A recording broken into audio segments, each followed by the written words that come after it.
Kallid kolleegid, tahaksin meenutada Biomeedicumi asutamislugu 30 aastat tagasi.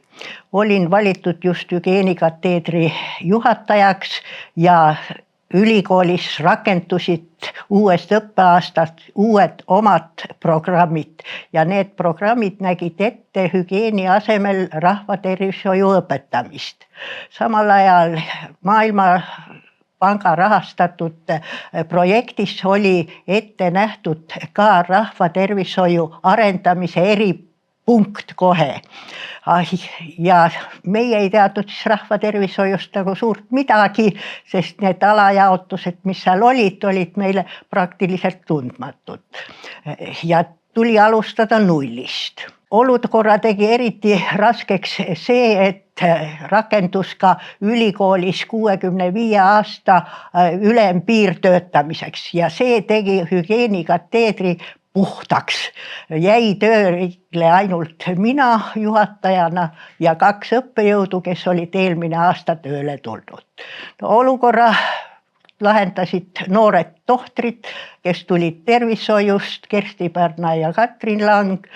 Noored lõpetajad Argo Soon ja Alar Sepp asusid kateedrisse ja ka doktorandid.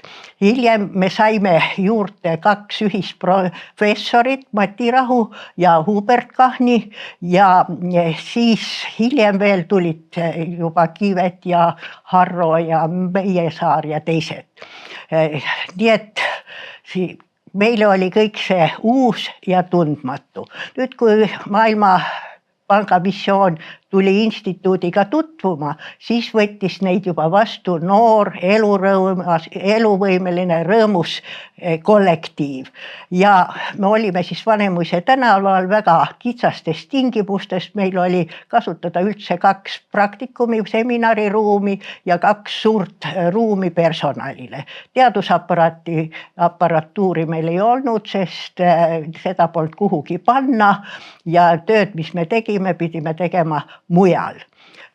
Nüüd, kui need tutvusid selle olukorraga, nad olid käinud enne ka farmakoloogia instituudis, siis oli Maailmapanga ekspertidel täiesti selge, et Biomeedicum tuleb ehitada Tartusse.